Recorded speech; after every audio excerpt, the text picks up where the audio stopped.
Entonces, bueno, yo creo que la mayoría de ustedes ya me conocen. Igual, nuevamente les agradezco la invitación para el día de hoy. El tema que vamos a tocar es el diagnóstico y el tratamiento de desórdenes de dolor primario en el niño y el adolescente. Y va a ser más desde la vista desde la visión y desde el concepto del médico rehabilitador. Ya como la gran mayoría sabe, mi nombre es Edison Ruiz, soy médico fisiatra, profesor del departamento de rehabilitación de la Universidad Nacional, ahí en el área de habilitación infantil. Soy el jefe de la Junta de Rehabilitación Infantil del Instituto Roosevelt.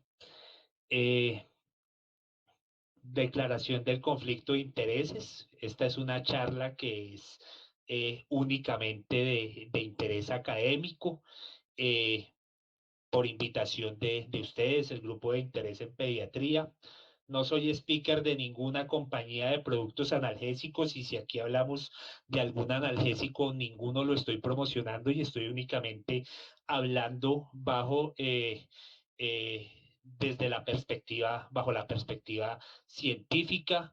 Únicamente tengo conflicto de intereses con, con estos logos. Eh, con estas empresas ni siquiera me pagan a mí, antes yo le pago a estas empresas. Entonces es como el único conflicto de intereses que tengo ahí. Igual si hay alguien de Santa Fe o Nacional, igual no se preocupen, bienvenidos todos. Y vamos a comenzar con un caso clínico. Ustedes saben que a mí me gustan harto los casos clínicos. Entonces, comenzamos con esta hermosa nena. Se llama Camila. Camila tiene 13 años, es estudiante, está cursando el bachillerato. Y Camila es futbolista. Es una niña que es amante del fútbol. Le encanta jugar fútbol. Todo en su vida gira alrededor del fútbol. Esas son las cosas que a ella le gustan. Fútbol, fútbol, fútbol, fútbol. Es tan aficionada que sus papás le regalaron un viaje a Londres para ir a la cancha del Arsenal y a visitar otros clubes europeos. Una niña con 13 años y supremamente aficionada al fútbol. Eh, de un espíritu competitivo, no le gusta perder, de una personalidad más bien calmada, pero cuando es el momento de la competencia, ella quiere ser la primera y quiere ser la mejor. Camila, jugando fútbol, tuvo una lesión, pero la lesión no fue a nivel de miembros inferiores, sino fue a nivel de miembros superiores. Y Camila tuvo una fractura de radio derecho eh, en un partido. Le hicieron una falta, cayó y tuvo una pequeña fisura que no requirió manejo con osteosíntesis, únicamente requirió manejo con inmovilización durante 40, durante 40 días. Yo conozco muy bien la historia de Camila porque ella es mi prima. Entonces, mírenla, ahí está ella. Yo cuando fui a visitarla, ella vive en los Estados Unidos. Fui a visitarla, fuimos, bueno, a ver béisbol, pues es que ella es aficionada a todo lo que tenga que ver con deportes, pero sobre todo el fútbol.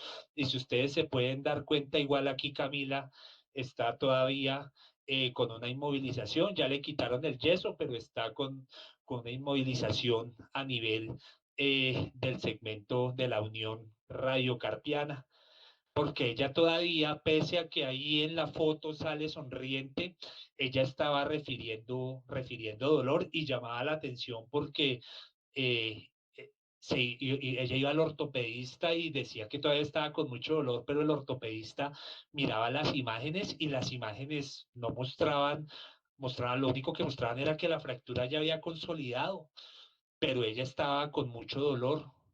Yo me devolví a Colombia y mi tía me mandó esta foto de la manito de ella y me mostró y me dice, mira, Exxon, todavía está inflamada, miren la mano, todavía no se nos preocupa porque no solo se está inflamando donde ella tuvo la fractura, sino también se está inflamando el resto y la mano le está como sudando mucho, no la puede mover bien.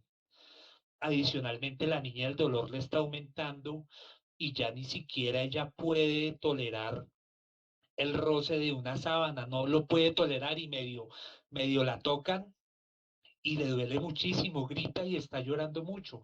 Nosotros aquí le estamos dando Tylenol, pero ella no mejora para nada. El Tylenol es acetaminofén. Entonces ella me dice, no, es que tiene una hipersensibilidad y terrible y la manito se le está hinchando. Nosotros la llevamos al médico otra vez, le hicieron unos exámenes de sangre, pero está todo muy bien, la volvió y la vio el ortopedista y dijo que estaba bien, que lo que era con respecto a la fractura estaba bien, pero nosotros estamos muy preocupados porque aparte ella no está conciliando bien el sueño y pues está sumamente triste y lo que más triste la tiene es que no ha podido volver a las canchas a jugar fútbol, que eso es la vida de ella y no había podido volver a jugar porque es que medio intentó el primer partido llegar y jugar y el primer contacto a nivel del miembro superior ya con una rival ya le produjo un dolor sumamente fuerte. Ella se aguantó todo el partido, pero después no, antes se le hinchó la mano más. Entonces comenzaron a surgir varias preguntas, me comenzaron a mí a surgir varias preguntas, tanto a ella como a mi tía y a todos, pues porque todos preocupados por Camila, el orgullo goleador de la casa, haciendo lo que yo no pude hacer. Entonces, primer pregunta, ¿qué es lo que Camila tiene? Es la primera pregunta que nos, que nos agobiaba. Segundo, ¿qué hacemos para calmar el dolor de Camila? Y en tercer lugar, quizás es la pregunta más importante, ¿Camila puede volver a ser feliz?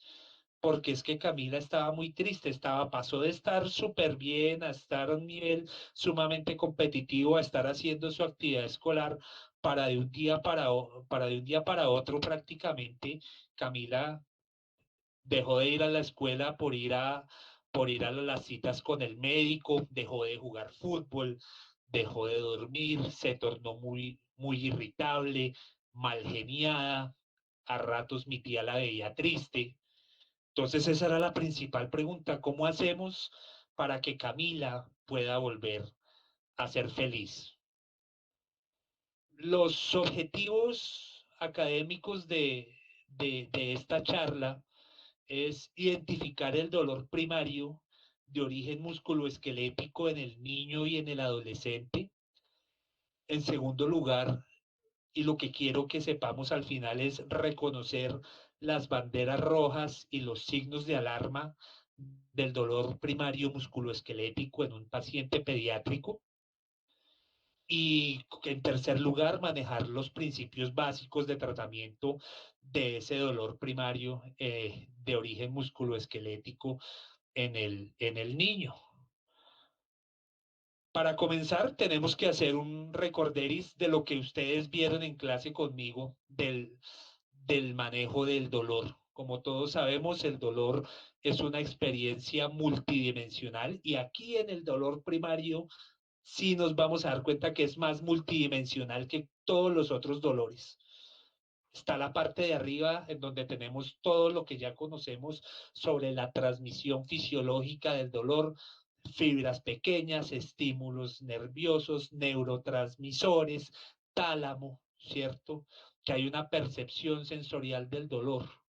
Y las otras dimensiones que son las que yo siempre molesto y digo, miren, esas dimensiones no las tenemos en cuenta y no solamente en un adulto, sino en un niño van a pesar muchísimo más y va a ser la dimensión cognitiva, la dimensión afectiva y la dimensión conductual.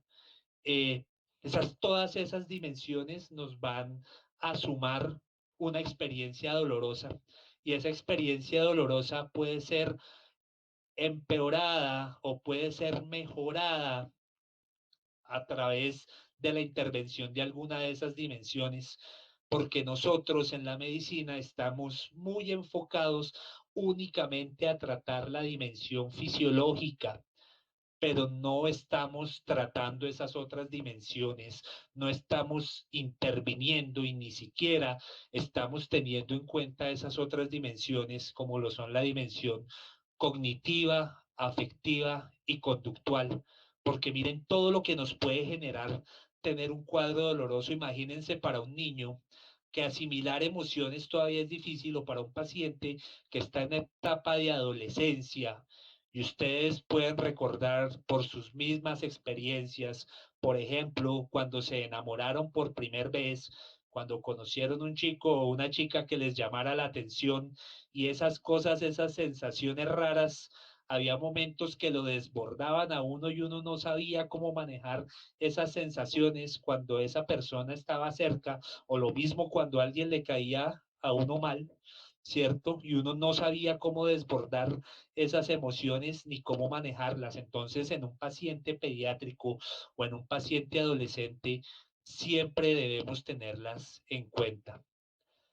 Desde la fisiopatología ya sabemos lo que la clasificación fisiopatológica del dolor, que está el dolor nociceptivo, que es mediado por los nociceptores, que son estructuras que pueden sensarnos distintos tipos de estímulos, tanto mecánicos, físicos, químicos, y que se subdividen dependiendo del sitio donde se encuentren.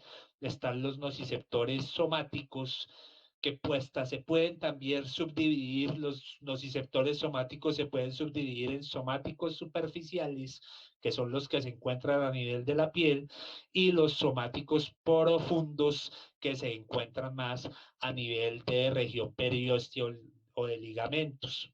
Y adicionalmente el dolor visceral, y que ese tipo de dolor nociceptivo va a tener unas características muy típicas, como es un dolor que es muy bien localizado, que es un dolor que empeora con el movimiento, que se acompaña de algunos signos inflamatorios, ¿cierto?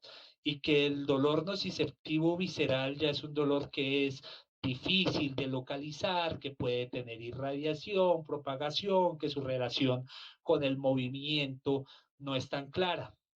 Y aquí están señalados en rojo los otros dos tipos de dolores desde el punto de vista de la fisiopatología, y están señalados en rojo porque el día de hoy nos vamos, las condiciones clínicas que vamos a ver se asocian más con esas condiciones, con el dolor neuropático y con el dolor mixto, siendo el dolor neuropático definido como un dolor secundario a una noxa, a una patología o a una lesión que afecte estructuras del sistema nervioso central o estructuras del sistema nervioso periférico, y que adicionalmente se acompaña de un ser importante de disfunción sensorial, que puede ser desde una, dos, tres, varias o todas, que puede presentar un paciente, un amplio mosaico de disfunciones sensoriales asociadas, como lo son la alodinia, la hiperalgesia, la hipoalgesia,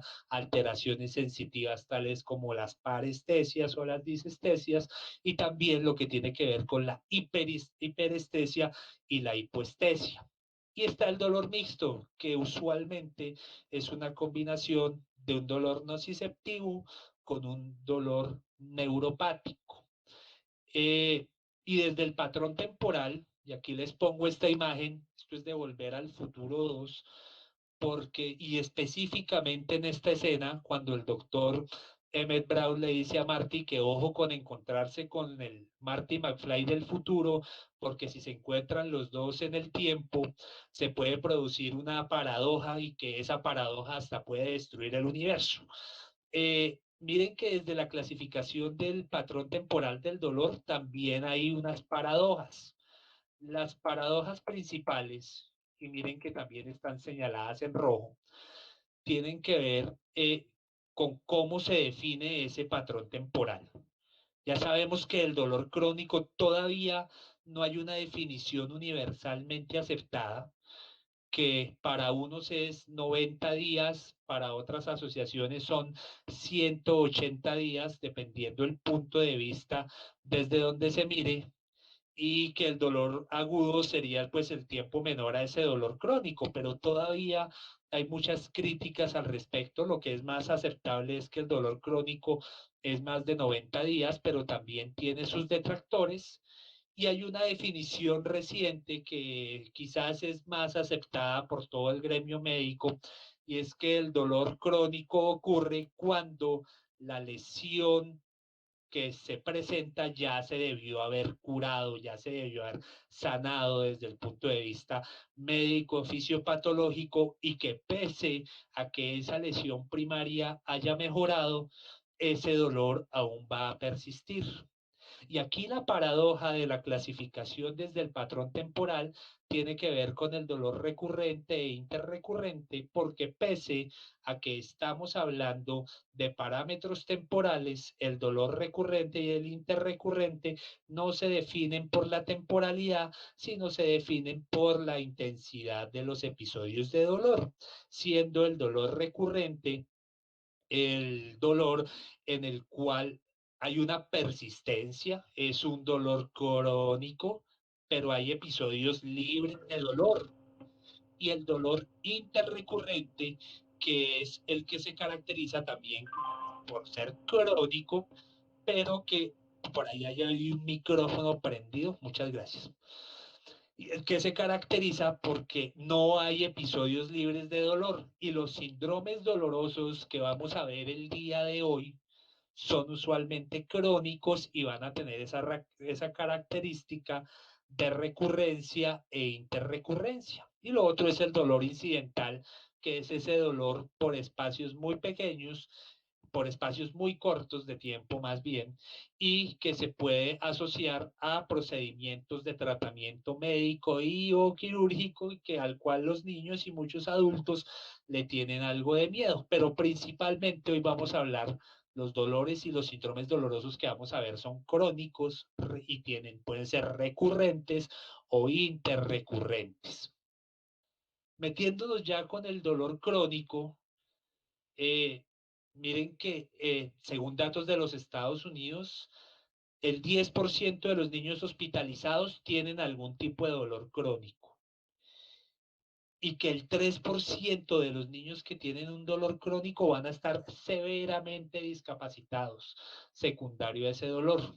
Y el otro problema importante es el subdiagnóstico que hay. Es una entidad que está subdiagnosticada, que todavía los médicos no hemos aprendido muchas veces a reconocer un dolor crónico en un paciente pediátrico, y que por ende tampoco lo estamos manejando. Es un dolor que está pasando desapercibido, es un síntoma que está pasando, que no nos estamos dando cuenta de ese síntoma, pero que sí nos está afectando el niño, y no solamente nos está afectando sus dimensiones, su dimensión fisiológica, sino esas otras dimensiones importantes que tienen que ver con la cognición, con las actitudes y con los comportamientos. Y que hay algunos signos clínicos, hay algunos patrones de comportamiento que nos pueden guiar de cuando un niño presenta un dolor crónico, que puede ser que tome posturas anómalas, como el niño aquí de la foto, ¿cierto? Toma una postura en flexión constante,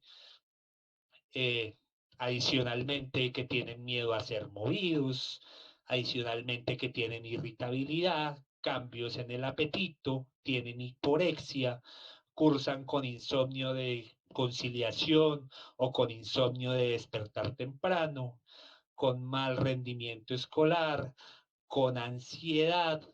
Miren que comienza a ampliarse ese espectro de dimensiones que se comprometen. O sea, un dolor crónico realmente es una entidad altamente discapacitante y que nos va a comprometer todos los dominios de la vida de un niño, y que si no sabemos reconocerlo a tiempo, nos puede generar unos efectos importantísimos a largo plazo que van a deteriorar esa calidad de vida del paciente pediátrico. Entonces, miren, este paciente era un niño con una parálisis cerebral, un nivel funcional 5, con una discapacidad motora severa, adicionalmente con discapacidad cognitiva, que ya había pasado muchas veces por varios médicos, que le habían referido al papá era que el niño pues estaba así era por la espasticidad y que los niños espásticos se ponían así dobladitos y habían iniciado sobre todo manejo fisioterapéutico con el fin de estirar al niño, entre comillas, pero a nadie se le había ocurrido que ese niño estaba era presentando un dolor crónico y que lo que tenía era, por ejemplo, en este caso, una luxación de caderas que pues fue luego de que fue intervenida y luego de que se inició un manejo analgésico, el paciente pudo retornar a su vida normal hasta dentro de lo que le permite su discapacidad. Y para el día de hoy quiero que tengamos en cuenta bien este término, la algofobia, el miedo al dolor. Y es una característica que va a estar también muy presente en los niños con dolor crónico. Y miren todos los síntomas adicionales que nos va a generar. Depresión, miedo, reacciones de sufrimiento, pesadillas, malos sentimientos, varios, hasta horror, cansancio, pobre tolerancia al ejercicio. El miedo al dolor es acompaña y está casi indefectiblemente a todo momento unido al dolor crónico. Y va a haber dos características típicas de ese miedo al dolor. Uno es la catastrofización y el otro es la ruminación. La catastrofización definida como una magnificación de del cuadro de dolor. El paciente en su condición se ve más discapacitado por tener dolor, quizás más de lo que está, y no va a querer hacer sus actividades de la vida diaria, se va a sentir más limitado. Eso es la catastrofización, esa magnificación del cuadro de dolor. Y adicionalmente van a presentar otro proceso que se denomina ruminación. En la ruminación, el paciente va a tener unas ideas y una percepción negativa sobre su condición clínica. Entonces, cuando ustedes traten un paciente con dolor crónico, van a ver que ese paciente ya se encuentra desesperanzado, ya dice, es que yo ya no le creo a ningún médico, dice, es que yo no me voy a mejorar nunca, lo que tengo no me le dieron con el chiste, lo puede decir el niño, el adolescente, o lo puede decir principalmente la mamá, unas ideas y una percepción negativa. Dice, no es que a mí ya me toca convivir con este dolor para toda la vida. Eso es la ruminación. Y están asociadas esas tres condiciones. Miedo al dolor, catastrofización y ruminación en el paciente con dolor crónico. Entonces, luego de este recorderis, de estos conceptos básicos, ahora sí vamos a definir qué es un desorden de dolor primario.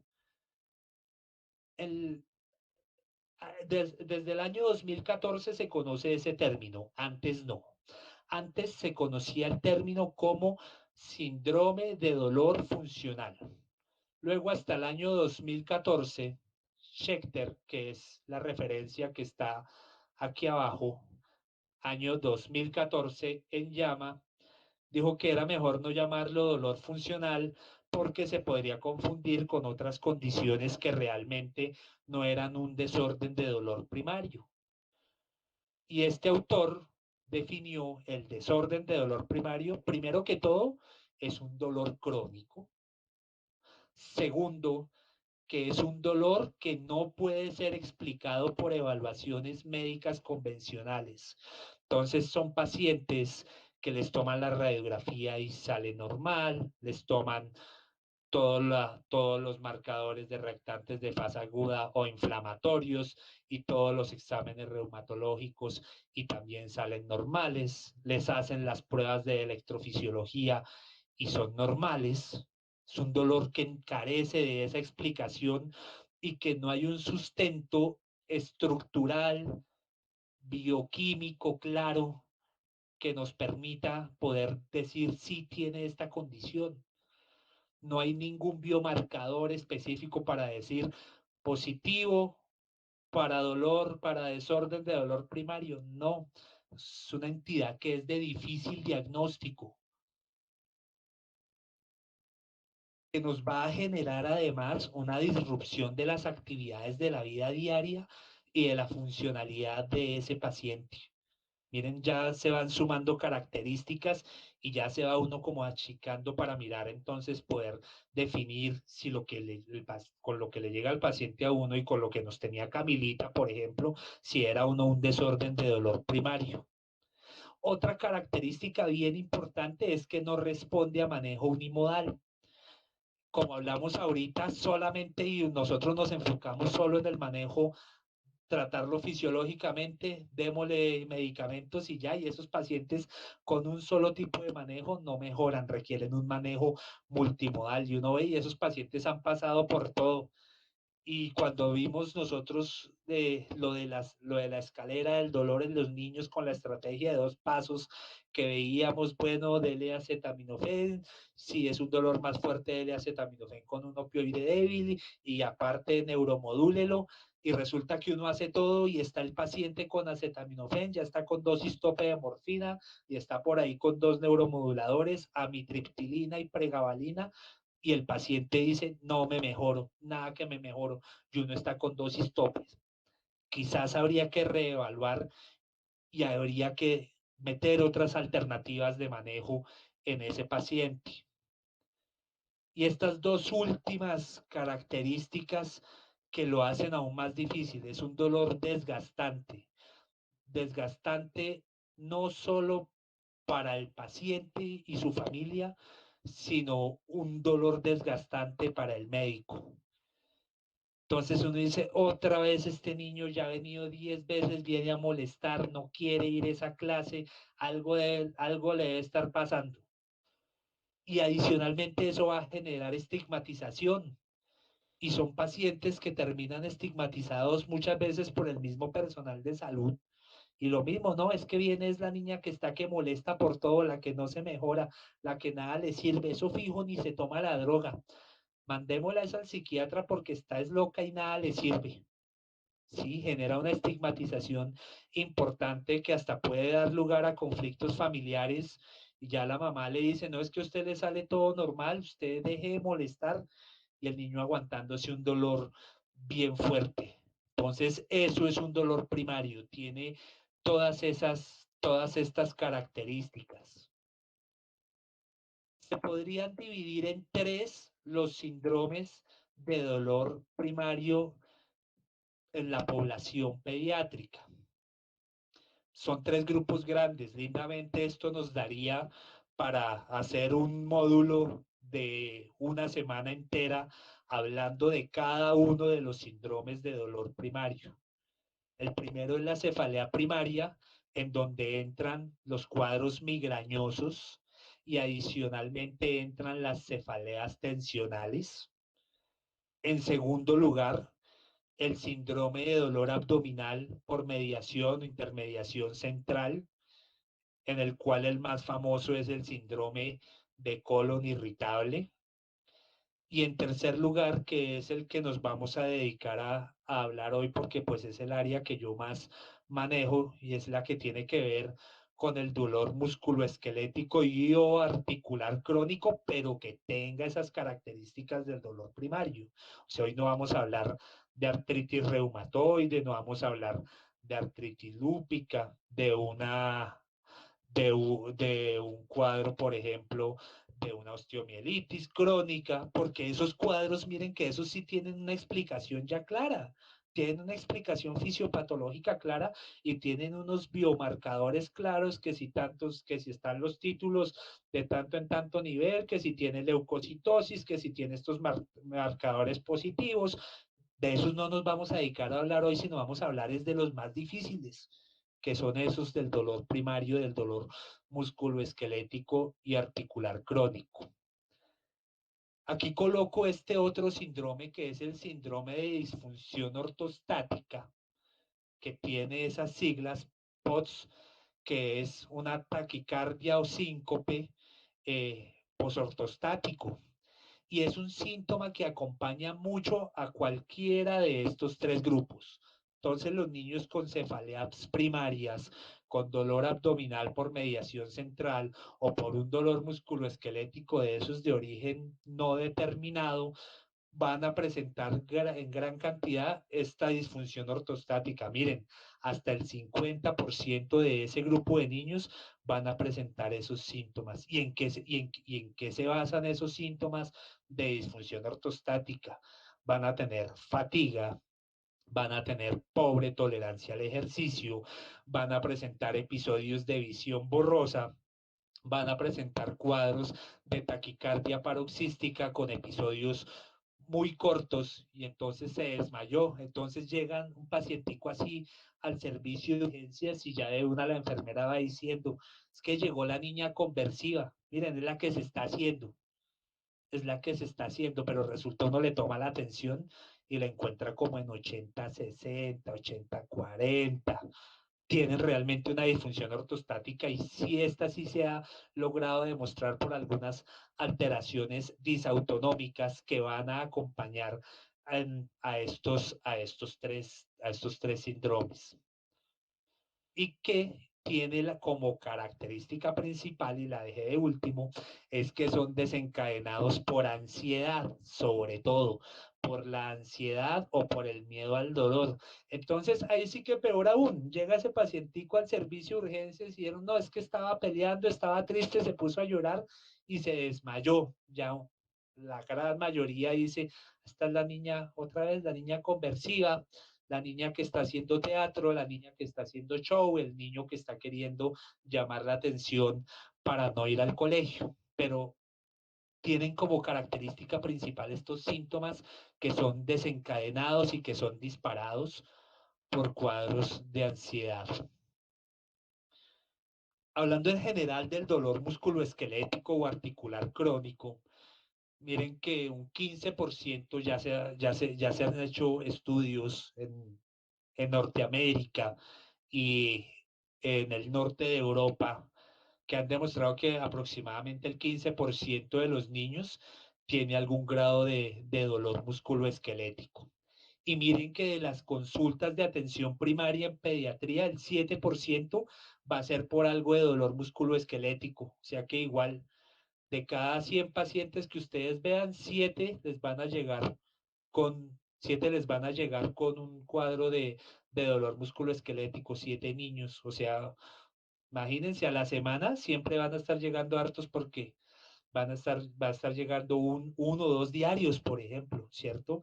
Viéndolo desde esa perspectiva, viendo 20 pacientes cada día en una agenda de cada 20 minutos, va a llegar por ahí uno o dos diarios les van a llegar a su consulta de los niños con algún cuadro de dolor musculoesquelético, que es más frecuente en niñas y en niños, y miren que se encontró un riesgo bien importante y es el riesgo de un nivel socioeconómico bajo, el riesgo de pobreza, la parte de pobreza, la parte de no tener acceso a educación, la parte de no tener acceso a servicios básicos de salud, de recreación, le dan casi el doble de riesgo a un niño de sufrir de un dolor musculoesquelético crónico comparado versus un niño que tiene unas buenas condiciones.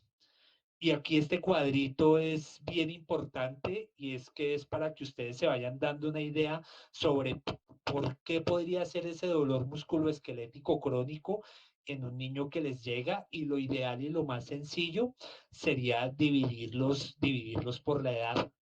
Entonces, por ejemplo, si es un niño en edad preescolar, la causa más frecuente va a ser el traumatismo, los llamados dolores de crecimiento, la sinovitis de transitoria o cuadros de hipermovilidad.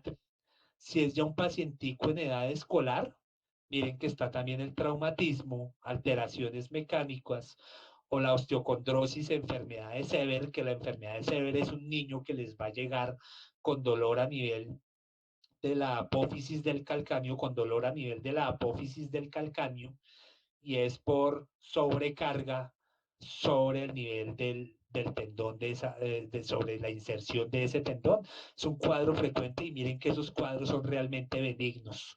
Y ya si es un paciente adolescente también vamos a encontrar síndromes por sobrecarga o la osteocondrosis, esta de Osgood-Schlatter, no sé si ya la vieron ahorita en ortopedia los que están en noveno semestre, que son niños que van a llegar con un dolor muy exquisito y muy bien localizado a nivel de la espina tibial anterior, a nivel de la tuberosidad superior, principalmente a nivel del tercio superior, y van a llegar con un dolor muy, muy exquisito a nivel de la tibia, que no son cuestiones de nombres raros, pero de presentación quizás frecuente. ¿Ustedes qué tienen que tener en cuenta y cuando les llegue un niño consultando, que nos llegue la mamá consultando por un cuadro de dolor musculoesquelético? Es saber diferenciar si ese dolor es benigno o si hay algún signo de alarma que nos obligue a tomarle paraclínicos adicionales al niño o quizás haya que remitirlo para alguna valoración especializada. Es importante tener en cuenta esos signos. Entonces miren que el dolor benigno usualmente empeora con la actividad y alivia con el descanso. O sea, estaríamos hablando prácticamente de un dolor nociceptivo somático, mientras que es signo de alarma y los dolores que son de signo de alarma musculoesqueléticos pasa lo contrario, se presenta durante el reposo y mejora con la actividad en la gran mayoría de los casos. El dolor benigno usualmente aparece en horas de la noche, cuando el niño casi ya se va a dormir y la mamá le dice a uno, es que el niño es, antes de irse a dormir por ahí una horita, es que comienza con ese dolor. Mientras que lo que encuentra uno como signo de alarma es que ese niño, el que está con un dolor de origen, por ejemplo, inflamatorio, ese niño va a presentar esos cuadros de rigidez matutina asociados al dolor.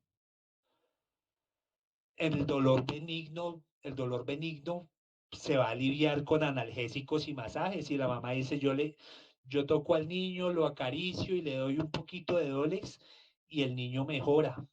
Mientras que un dolor de etiología maligna, ese dolor no va a aliviarse con analgésicos convencionales y con el masaje aparte, usualmente suele empeorarse. Lo otro es la ausencia o la presencia de inflamación articular, que eso ustedes ya saben evaluarlo muy bien al examen físico, al examen osteoarticular. A todo niño que nos llegue con un dolor musculoesquelético tenemos que evaluar si presenta signos de artritis, si presenta signos de sinovitis o si no los tiene. Usualmente el dolor benigno se correlaciona con hiperlaxitud articular, mientras que el dolor maligno va a haber rigidez articular. Lo otro es la hipersensibilidad ósea. Entonces, en la hipersensibilidad ósea vamos a encontrar hiperalgesia o alodinia. Entonces, con estímulos que no son nociceptivos, el paciente va a referir una nocicepción bien importante en los casos de los pacientes que hay que tienen un signo de alarma. Y adicionalmente, en el dolor benigno, el niño va a tener, en la evaluación de fuerza, va a tener una fuerza normal y el niño con un dolor maligno va a tener debilidad muscular. Muchas veces y en estos pacientes es bien difícil evaluar la fuerza por la misma condición discapacitante del dolor secundario, pero ustedes se pueden dar cuenta y pueden hacer evaluaciones indirectas de la fuerza de ese niño solamente viendo cómo llega. Si, por ejemplo, un niño de 6 7 años y llega alzado por la mamá, todavía uno dice, uy, algo aquí está pasando. Si el niño llega caminando de forma independiente, si el niño es capaz de levantarse de la silla sin necesidad de requerir el apoyo de las manos, se puede levantar sin utilizar las manos, uno puede inferir que ese paciente tiene una fuerza muscular normal. Si ese paciente uno lo pone a caminar en talones, si uno a ese paciente lo pone a caminar en puntas de pies, lo logra hacer. Puede ser signo de alarma y encontrar debilidad muscular, un niño con discapacidad para realizar una cuclilla, para pararse de forma independiente, para pasar de posición supina a sedente de manera independiente, o si va a tener algún tipo de dificultad importante para la marcha o quizás imposibilidad para la marcha. Dentro de la anamnesis, adicionalmente a esos síntomas que acabamos de referir, siempre tenemos que indagar por fiebre. Y miren, y ahí entran ya todos los diagnósticos diferenciales que pueden ser. Si el niño tiene un dolor musculoesquelético con fiebre, no les digo que se asusten, pero sí pónganle pilas al niño y ese paciente están obligados a tomarle paraclínicos, reactantes de fase aguda, exámenes reumatológicos, ordenarle todo su perfil hematológico completo, porque miren todas las condiciones que nos pueden producir fiebre y miren que aquí sí estamos ya hablando de condiciones que requieren un manejo médico agresivo. Lo otro es los antecedentes traumáticos, ¿cierto? Si hubo algún trauma, porque el paciente puede que esté teniendo una fractura, una fisura que haya pasado inadvertida. Y lo otro es el patrón doloroso y ustedes tienen que preguntar sobre todo si el dolor es en huesos largos, si el dolor es más hacia nivel de la diáfisis, si es más hacia nivel de la metáfisis o si no es tanto sobre el hueso, si no es más a nivel articular o si es un dolor de tipo mecánico, neuropático, cosa que igual yo creo que ustedes ya saben hacer muy bien y uno ya con la anamnesis, uno ya se va orientando sobre qué condición descartar en ese paciente pediátrico. Eso es en general del dolor musculoesquelético, pero el dolor primario tiene sus características también particulares.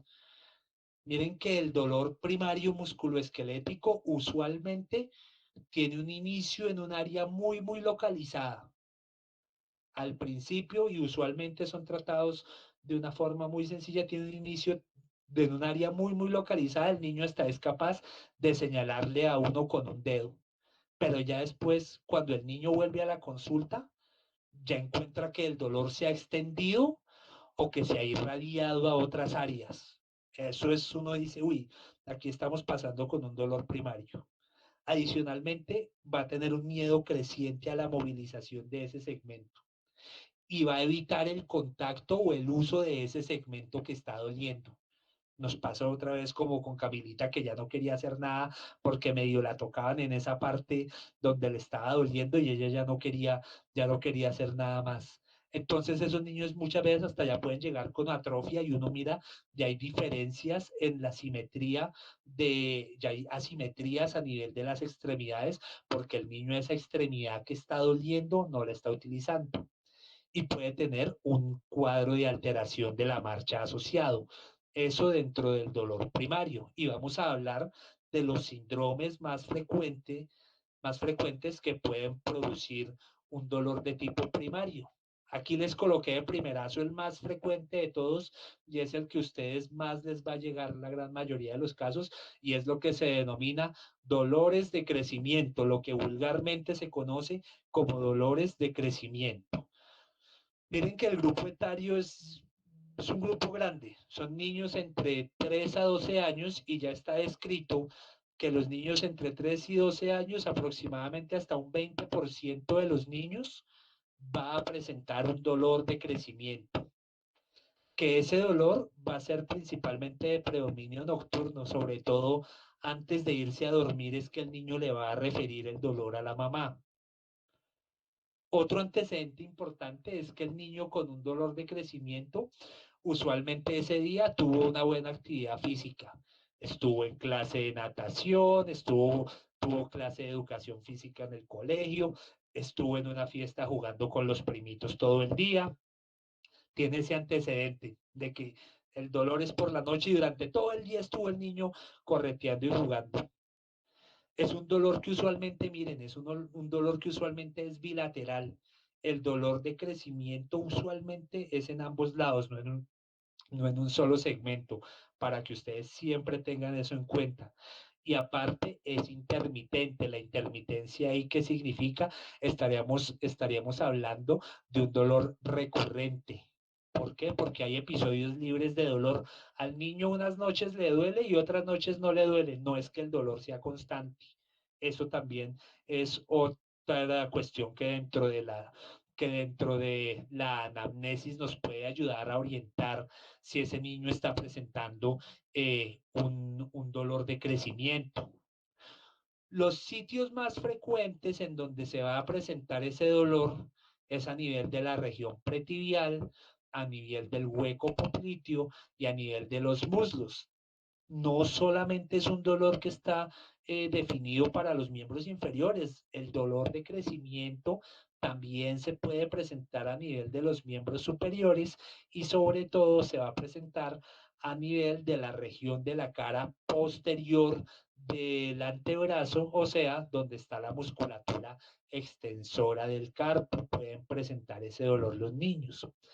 Y la característica también más clara es que ese dolor va a ceder con calor, va a ceder con masajes, es un dolor que cede con analgésicos convencionales. Entonces, si nos llega un niño con todas estas características y que no tenga ninguno de esos signos de alarma que ya dijimos, que son la fiebre, la limitación funcional, la rigidez matutina, ¿cierto? Cambios en el peso. Podemos decir con un alto grado de fiabilidad y con un alto grado de probabilidad que ese niño va a tener un dolor de crecimiento. El dolor de crecimiento encuadra dentro de esos síndromes de dolor primario. Es un dolor crónico, no hay una causa claramente establecida para el dolor de crecimiento. La hipótesis que más se acepta en la actualidad es que es un dolor secundario a irritación de los nociceptores somáticos profundos que se encuentran a nivel de los ligamentos y que esos ligamentos, ¿qué pasa? No hay un crecimiento sincrónico del ligamento y del hueso, entonces el hueso comienza a crecer, pero el ligamento muchas veces puede que no crezca a la misma velocidad a la que crezca el hueso, entonces se produce una elongación de ese ligamento que si es sometido a una sobrecarga y por eso se relaciona con la actividad física del niño, que si es sometido a una sobrecarga a nivel articular, pues esa elongación va a producir dolor y es la hipótesis usualmente más aceptada con respecto al dolor de crecimiento. ¿Qué les digo? El dolor de crecimiento es benigno, usualmente cede con esas medidas convencionales. Si el paciente tiene esos síntomas que les dije sin ninguno de esos signos de alarma, podemos seguirlo manejando con las medidas convencionales, tranquilizar a la mamá, no tenemos que someter al niño a que le hagan una resonancia de rodilla, que le hagan una resonancia de tobillo, tener que ponerlo, por ejemplo, una sedación porque un niño de 3, 4, 5 años no se va a dejar hacer una resonancia, entonces va a tocar anestesiarlo. Imagínense someter a un paciente pediátrico a un riesgo anestésico por una condición que es usualmente benigna y que ya sabemos que se puede presentar hasta en una quinta parte de los niños y que está presente en ese grupo etario entre los 3 y 12 años, que es usualmente bilateral y que tiene esas características. Estos van a ser la mayoría de los que van a llegar de ese grupo con dolor musculoesquelético crónico y va a ser un niño con dolor de crecimiento. Ya saben, es simplemente como llenar una lista de chequeo de la anamnesis y obviamente que en el examen físico no encontremos ninguna anormalidad. Es importantísimo esa complementación con la clínica. Ustedes hacen un examen físico osteoarticular, un examen físico neurológico, mirando lo que tiene que ver con la fuerza, lo que tiene que ver con los reflejos, lo que tiene que ver con la sensibilidad y el niño con un dolor benigno de crecimiento. Ese niño no va a tener ninguna alteración, el examen físico es completamente normal, no va a haber signos inflamatorios, no va a haber edema, no va a haber rubor, las articulaciones se pueden movilizar muy bien, es más, hasta puede haber hiperlaxitud ligamentaria, que ya como vimos la hiperlaxitud ligamentaria es un signo que en la mayoría de los casos es benigno. Entonces, en ese caso ya podríamos saber definir y manejar un dolor de crecimiento. Pasamos al segundo síndrome grande que se presenta dentro de los dolores primarios de la infancia y es el síndrome de dolor difuso idiopático. Sí, uy, esta vaina, ¿con qué se come? ¿Cómo es esto? El síndrome de dolor difuso idiopático, ¿a qué corresponde? Ya vamos a ver a qué corresponde. Es lo que en el adulto se denomina fibromialgia. Alguien dice, se piensa, no, que la fibromialgia es una condición que es únicamente de los adultos, que la fibromialgia es un término no tan viejo, es un término relativamente nuevo, acostumbrado uno a que estamos utilizando términos en medicina que vienen de finales del siglo XIX.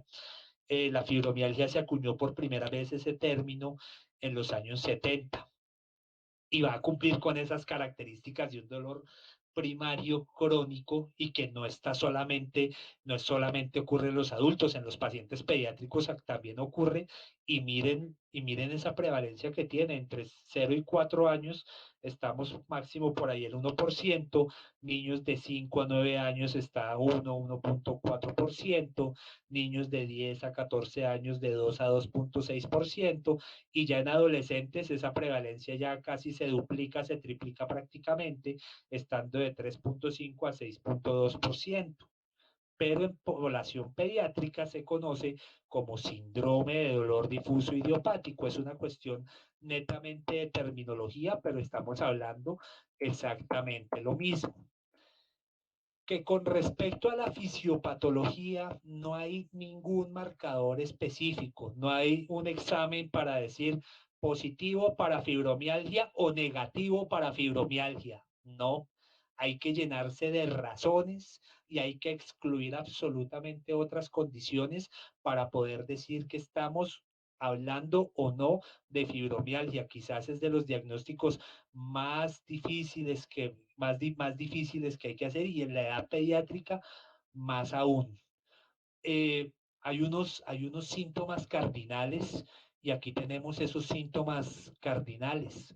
Está la fatiga, entonces son niños que se cansan muy rápido o que tienen una pobre tolerancia al ejercicio, que en educación física no les va muy bien, que van a presentar dificultades con el patrón de sueño. Miren, todo lo que se presenta con un dolor crónico, que van a tener dificultades, algunas dificultades cognitivas, sobre todo lo que tiene que ver con procesos atencionales y procesos de memoria. Entonces esos niños pueden tener también trastorno de déficit de atención e hiperactividad. No pueden durar mucho tiempo en una misma acción, a los 2, 3 minutos van cambiando de una acción en otra, no pueden durar más de 5 o 10 minutos en una sola tarea, entonces pueden tener hiperactividad esos niños, que adicionalmente pueden tener acompañante alguno de los otros síndromes que vimos, de esos síndromes crónicos, pueden tener cefalea tensional, pueden tener un síndrome de colon irritable, que también pueden tener trastorno del afecto, como ansiedad, como depresión, y miren, y la disautonomía, lo que habíamos hablado, esas alteraciones ortostáticas, esos episodios de visión borrosa, de desmayo, de sudoración a nivel de las manos, pero en este caso el dolor, a diferencia de los niños con con el dolor benigno de crecimiento, que usualmente es o en extremidades superiores o en extremidades inferiores, estos niños van a presentar un dolor que es generalizado. Y ese dolor generalizado nos va a producir todos estos efectos negativos, que igual eso se va a formar ahí un círculo vicioso que va a ser muy difícil de manejar, porque el niño va a presentar desacondicionamiento físico, va a dejar de ir al colegio, no va a realizar ninguna actividad deportiva, va a tener problemas en relacionarse con los otros niños y con la misma familia, y su calidad de vida general se va a disminuir. Y que, como les estaba diciendo, no hay todavía ningún biomarcador, sino todavía, y miren, estamos en el año 2020 y realmente todavía hay teorías con respecto a qué es lo que ocurre con un paciente con un dolor difuso idiopático. Entonces ya se han hablado de algunos factores genéticos, porque hay mayor factor de riesgo de que un paciente presente un dolor generalizado si ya tiene un antecedente de hermanos o de los padres con esta misma dolencia. Tiene que ver con neurotransmisores. Miren que estamos hablando de genes transportadores de serotonina, de genes de receptores de dopamina, de alteraciones en niveles de catecolaminas, que igual no son específicos y que pueden estar alterados en otras condiciones. Adicionalmente hay sensibilización central, hay proceso de sensibilización periférica, ¿cierto?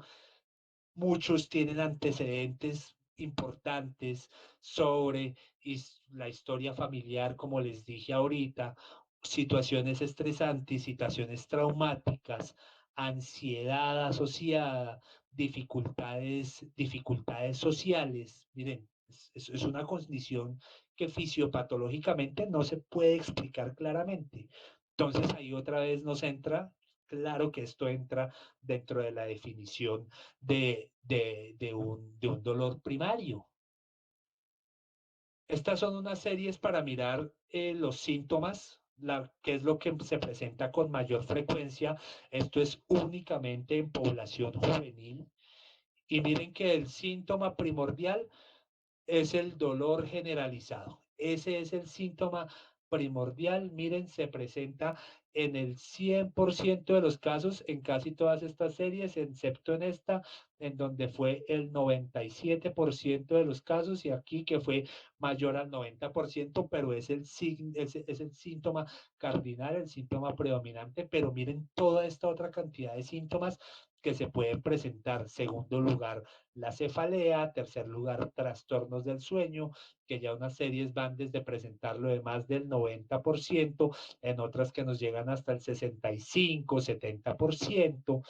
La fatiga, que miren que varía mucho, miren que en unos autores se encontró 100% fatiga en los niños evaluados con el diagnóstico del dolor difuso crónico idiopático, mientras que nosotros llegamos aproximadamente a la quinta, a la tercera parte, síndromes abdominales.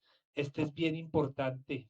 Miren que igual no fue indagado por algunos autores, pero esos pacientes sí le dan a uno, tienen una sensación subjetiva de inflamación en las articulaciones y le llegan a uno a la consulta y le dicen por qué es que el paciente tiene esa sensación y el paciente le dice es que yo siento, le dice a uno el niño, yo siento que se me inflaman los dedos, yo siento que se me inflaman las rodillas, siento que se me inflaman los tobillos y uno lo examina y no encuentra ningún signo inflamatorio real, pero el paciente es claro y enfático y todas las veces que ese paciente le llega a uno a la consulta, le dice es que yo siento como si me inflamo y uno dice, ah, qué forma de molestarla a este niño, dice uno, cuando realmente no es forma de molestar, sino que es una alteración a nivel de la percepción de los estímulos, a nivel de la percepción, a nivel de la propiocepción articular y que ellos, pese a que no tengan ahí signos claros inflamatorios como los que estamos acostumbrados a ver, si tienen una disregulación en el biofeedback, en el feedback sensitivo y van a tener ellos esa sensación. Entonces, es un síntoma también bien importante. Lo otro es la hipermovilidad articular y pues la depresión que también se presenta en un grado variable. Miren todos los síntomas por los que tendríamos que indagar, no solamente el dolor generalizado, ese es el único de una serie grande de síntomas.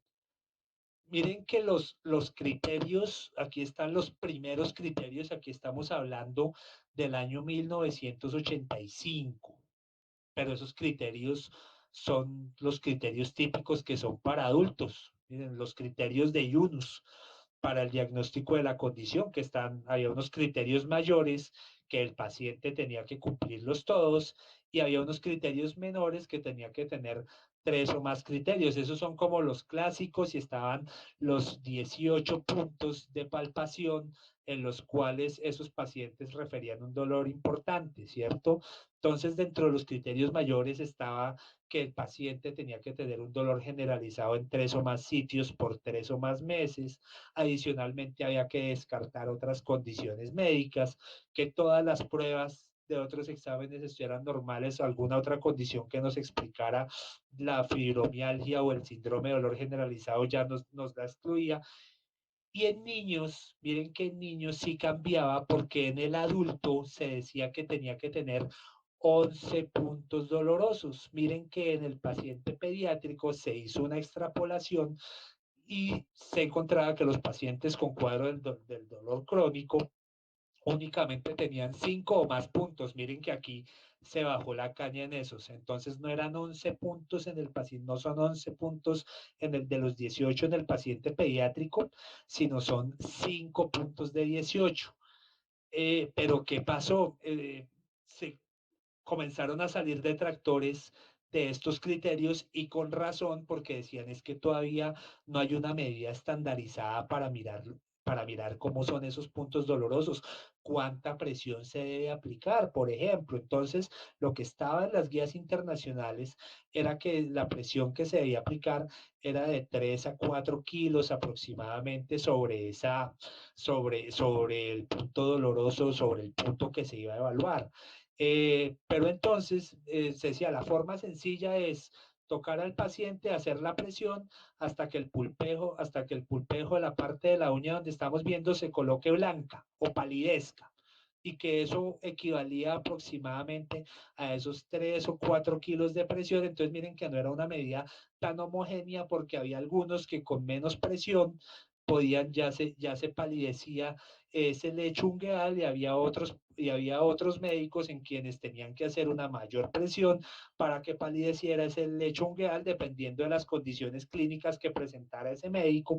Entonces no era muy homogénea. Entonces ya lo de los puntos, eso se revaluó. Se utiliza en algunos lados, pero realmente no son los criterios que están mandando. Ahora nos vamos al año 2010, ya criterios del Colegio Americano de Reumatología y los criterios para el diagnóstico del Colegio Americano de Reumatología tienen que ver con dos condiciones. El WPI, que es el índice de dolor generalizado, por la traducción ahí del inglés, y el SS, que es el índice de severidad de los síntomas. Y voy a explicar a qué corresponde cada uno. Miren que en este caso están señaladas unas regiones, unos segmentos anatómicos. Aquí ya lo de los puntos se abolió. Aquí ya el paciente era el que le decía, era el que le decía a uno, usted como, usted, el paciente era el que le decía a uno dónde me está doliendo. Aquí es sin necesidad de tocar puntos. O sea, el paciente va llenando aquí. El paciente va llenando qué es lo que le ha dolido durante los últimos 7 días y el paciente va llenando. ¿Mm? Eh, en el paciente pediátrico es durante los últimos 3 meses la pregunta para el síndrome de dolor crónico. No es durante los últimos 7 días como en el adulto, sino en los últimos 3 meses. Uno le explica al paciente, estos esquemas vienen en español, porque por ejemplo aquí está eh, este segmento anatómico acá que se denomina cintura escapular. Uno antes de llenar la prueba, uno le debe decir al paciente y le debe explicar que en el dibujito está, que en el dibujito le señala que corresponde. Recuerden que en nuestro medio cintura puede ser confundida muchas veces por la terminología de nuestro lenguaje con columna dorsolumbar o con columna lumbosacra. Entonces hay que explicarle al paciente y que si tiene alguna duda le pregunte a uno para rellenar simplemente, pero pues viene el esquema muy sencillo y el paciente simplemente va chuleando en dónde es donde ha tenido dolor. En total son 19 zonas y uno suma cuántas señaló el paciente y eso nos da un puntaje de índice de dolor generalizado que ya vamos a ver cómo se interpreta. Entonces aquí está señalado lo de los últimos 7 días y aquí viene el índice de severidad de los síntomas. Miren que el índice de severidad de los síntomas es una escala que va sobre 12 puntos. 12 puntos. Y miren que pregunta es principalmente sobre síntomas que están asociados a los cuadros de fibromialgia y qué tanto esos síntomas afectan la calidad de vida de los pacientes. Entonces están los síntomas de fatiga, de sentirse cansado cuando camina, de problemas de concentración o de memoria. Y miren, es muy sencillo porque el paciente va marcando si ese síntoma no le causa ningún problema, le da un puntaje de 0, si el problema es leve o intermitente, el paciente le da un puntaje de 1, si es moderado o que es presente con frecuencia, le da al paciente un puntaje de 2 y si ese síntoma le afecta la vida de manera severa, de manera persistente a todo momento, constante, le está amargando la vida completamente, el paciente le da un puntaje de 3. Entonces miren que aquí tendríamos un puntaje que es sobre 9. Y acá este puntaje de acá, lo que hace el paciente lo mismo es ir, miren aquí abajo todo este montonón de síntomas, el paciente va chuleando cuáles síntomas ha tenido. Miren que hay de todo, hay síntomas musculares, hay síntomas neurológicos, hasta hay síntomas urinarios, hay síntomas de sequedad en boca, de sequedad en ojos. Miren, hay un montón de síntomas y aquí simplemente, dependiendo del número de síntomas que nos haya marcado el paciente, uno aquí ya se interpreta de esta manera. Entonces, si el paciente, si el paciente marcó entre 0 y 10 síntomas, entonces se le da un puntaje de 1. Si marcó 10, 20 síntomas, puntaje de 2 más, se le da un puntaje de 3. Prácticamente es así. Eso ha cambiado con el tiempo. Este es el antiguo. En niños se quitaron 22 síntomas de acá. Se quitaron 22 síntomas, le da mayor sensibilidad, le da mayor especificidad y esto nos da un puntaje sobre 3, o sea que tendríamos acá 9 más 3, 12. Entonces me devuelvo, índice de dolor generalizado es sobre 19 puntos, índice de severidad de los síntomas es sobre 12 puntos. Entonces, ¿cuándo es fibromialgia? Y ahora sí, porque esto es lo que se está manejando actualmente en todo el mundo. Entonces, es fibromialgia siempre y cuando el índice de dolor generalizado sea igual o mayor a 7 y que además el índice de severidad de los síntomas sea igual o mayor a 5. O que si ese índice, o también puede ser fibromialgia, si ese índice de dolor generalizado está entre 4 y 6 puntos, pero que siempre y cuando el índice de severidad de los síntomas sea mayor a 9. Que adicionalmente haya dolor en 4 de 5 regiones. Las regiones, ¿cómo se dividen?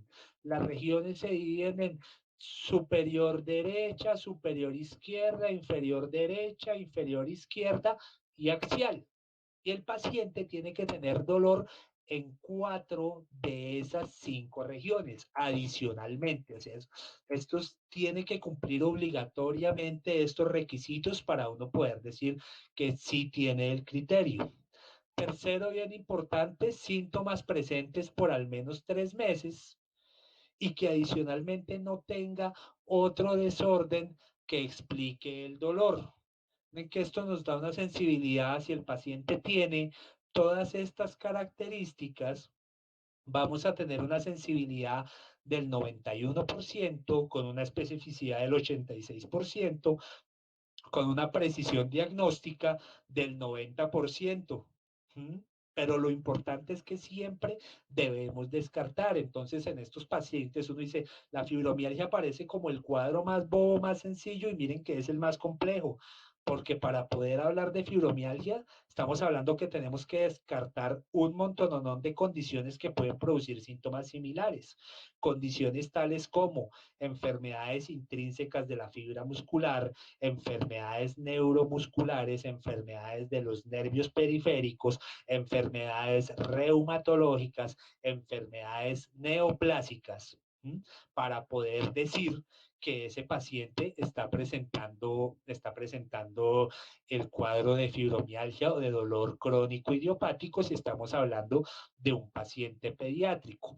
Este cuarto ítem ha sido rebatido en los criterios del 2016, el de que no tenga otro desorden que explique el dolor. ¿Por qué? Porque hay pacientes que tienen artritis reumatoidea juvenil, pero también tienen fibromialgia. Una no es excluyente de la otra.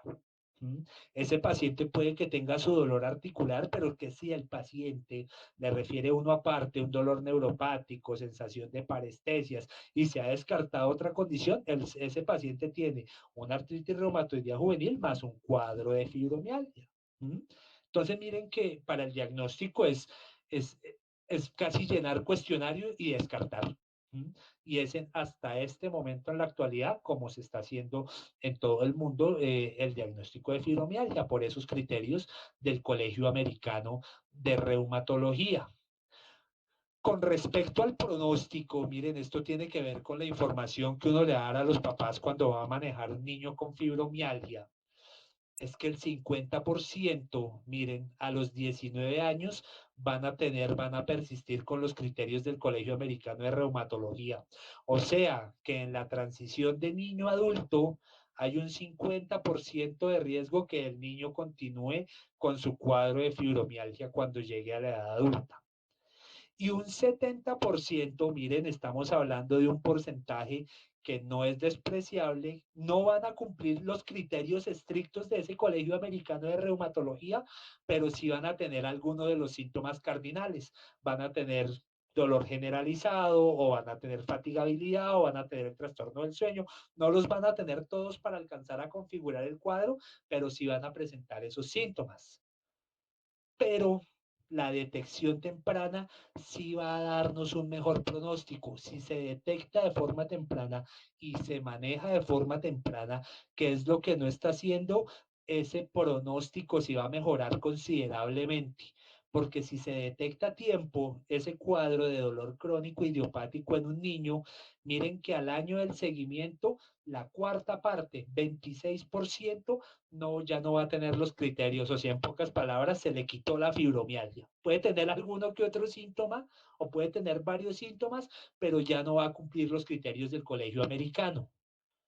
Y miren que a los 4 años de seguimiento, porque se han hecho estudios a largo plazo y estudios retrospectivos con estos niños que estaban catalogados como fibromialgia, pero ya a los 4 años, ya miren, las 2/3 partes ya no van a tener, ya no van a cumplir los criterios del colegio americano, porque miren que los criterios del colegio americano básicamente es sumar síntomas y generalización del dolor. Entonces, detectarlo de manera temprana y manejarlo de manera temprana, sí nos va a servir, sí nos va a servir y le va a dar un mejor prospecto de calidad de vida a ese niño que padece de ese síndrome doloroso primario al mediano y al largo plazo.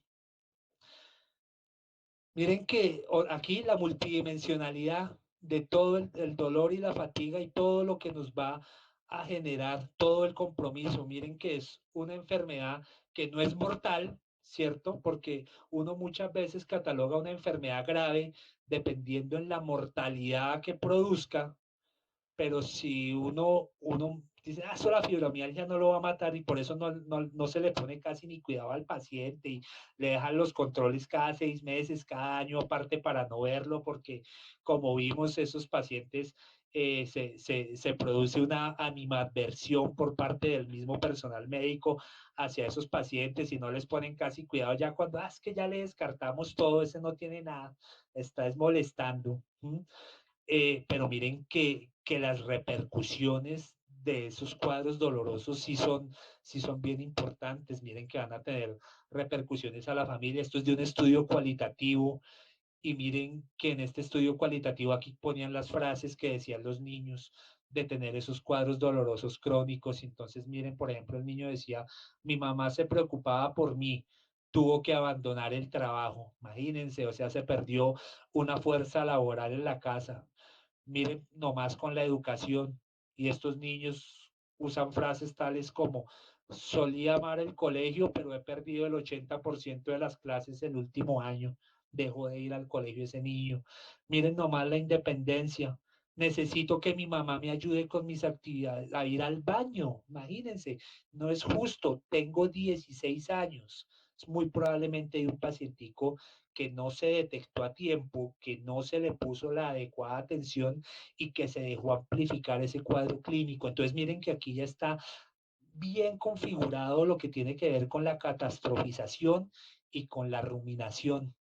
Están presentando esa amplificación del cuadro doloroso y están presentando todas esas experiencias y percepciones negativas derivadas de ese síndrome doloroso. El tratamiento, miren que en el paciente pediátrico la medicación es como la última línea de tratamiento. Miren que cuando tuvimos nosotros en la clase de octavo semestre nos dedicamos a hablar de medicamentos, de hablar de las dosis, de las contraindicaciones, de los efectos secundarios. Miren que en estos cuadros de fibromialgia juvenil, los medicamentos están como en la tercera, cuarta línea de manejo. Eh, Realmente los estudios han demostrado una evidencia muy, muy, muy pobre. ¿Mm? Pues que si el paciente tiene alguno de los síntomas, como por ejemplo el trastorno del sueño, se puede utilizar un tricíclico, teniendo en cuenta que se puede administrar hasta mayores de 12 años. Para el dolor, a los opioides realmente no les ha ido bien en fibromialgia. Y uno ve y usualmente el paciente con fibromialgia está con tramadol o con acetaminofén más codeína o con acetaminofén más hidrocodona, pero los opioides se ha demostrado que en los pacientes con fibromialgia y más en la población pediátrica es más los efectos secundarios que produce que el mismo alivio. ¿Mm? Están también pues los neuromoduladores, como ya los habíamos hablado, la pregabalina, la duloxetina, ¿cierto? Que es un inhibidor de la recaptación de serotonina, pero realmente la medicación, lo nombré de primeras porque es casi uno lo que siempre espera. Bueno, me están hablando del dolor, hablemos de medicamentos, pero aquí las nombro es de primeras porque es lo que primero, lo que vamos a dejar ahí como en claro que no es el pilar del tratamiento de un niño con un dolor crónico generalizado. ¿Qué sí ha demostrado que sí le sirve un montón a estos niños? La actividad física, un ejercicio aeróbico de baja intensidad. Miren que está claro hasta cómo formularla y si tenemos la posibilidad de donde trabajar, poder ordenar terapia física, hacer manejo con terapia física, poder prescribir ejercicio en estos pacientes.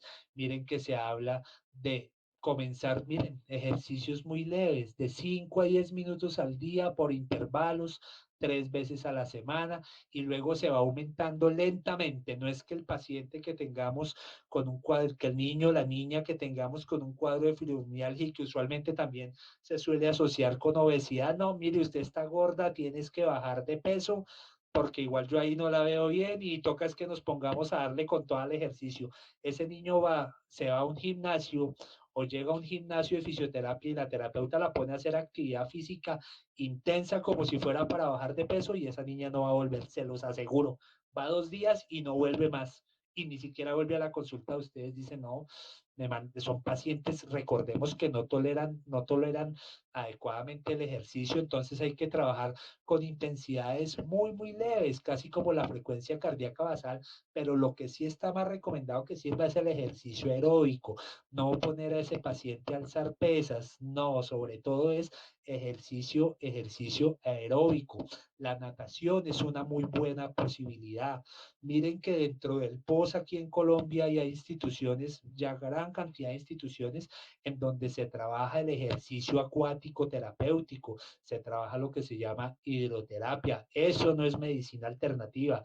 La hidroterapia tiene un amplio sustento científico y es más, es recomendación con evidencia, con grado de recomendación 1A en el consenso europeo para manejo de la fibromialgia. El consenso EULAR tiene una recomendación 1A a favor de que es benéfica para los pacientes.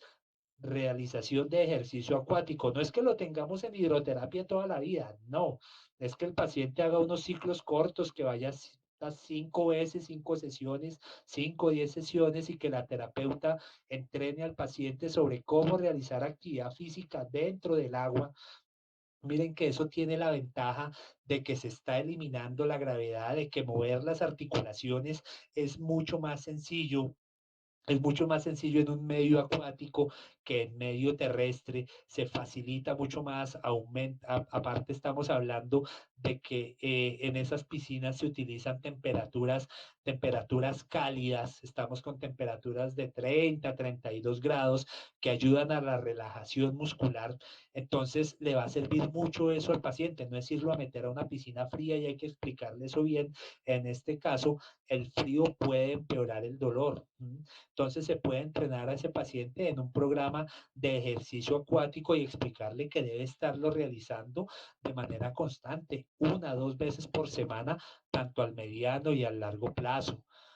Eso con el ejercicio aeróbico. Lo otro que ha demostrado evidencia son toda la intervención comportamental. Todos estos niños tienen que tener una evaluación con psicología.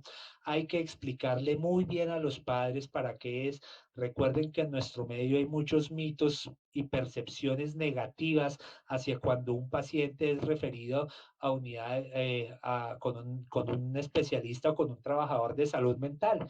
Y el paciente va a pensar, yo no creo, yo no me creen, piensan que yo me estoy haciendo, miren que ya me están mandando donde el loquero. Eso es lo primero que va a decir el adolescente o que va a decir la familia. Tenemos que explicarles muy bien que no es para eso, que se remiten a un manejo con psicología y a intervenciones con psicoterapia que están dentro del post. Aquí no estamos hablando ni de nada oneroso ni de nada suntuoso, que son intervenciones que se encuentran dentro del plan de beneficios en salud, que esos pacientes tengan manejo con psicoterapia. ¿Para qué? Para manejo cognitivo comportamental. Ese manejo cognitivo comportamental les enseñan a ellos técnicas desde manejar la respiración, desde afrontar situaciones de estrés, desde lograr un adecuado manejo de la ansiedad, manejos de relajación. También para el mismo niño contar su propia experiencia, porque puede tener muchas situaciones estresantes que se han visto agravadas con estos cuadros de tener un dolor crónico y de que todo le salga normal. Entonces es bien importante esa parte, y lo mismo para los que están presentando depresión asociada. Entonces es una intervención que también ha demostrado mayor efectividad, segunda que tiene mucha más efectividad. Y en tercer lugar, que ya es más controvertido, ya son intervenciones alternativas, que esas sí no están cubiertas, pero se podría manejar algunas, tales como el yoga, por ejemplo, donde también se manejan técnicas de relajación, técnicas de estiramiento. Es casi como estar haciendo manejo con rehabilitación física o estar realizando manejo también. Miren que eso tiene que ver con toda la relajación de la parte de psicoterapia. Eso, si el paciente tiene los medios, lo pudiera realizar de forma particular. Lo otro, y que no está aquí en este esquema, es que ese paciente tiene que tener también intervención por terapia ocupacional. El objetivo acá de la terapia ocupacional en estos pacientes pediátricos es, primero, se les enseñan técnicas de ahorro articular, técnicas para que sus actividades físicas las hagan sin sobrecargar tanto sus articulaciones, prácticamente como si fuera un paciente reumatológico, unas técnicas adecuadas de ergonomía, de posicionamiento cuando está en el salón de clases, cuando está sentado al frente del computador. Hay que enseñarle esa ergonomía, hay que enseñarle la adecuada postura a los pacientes.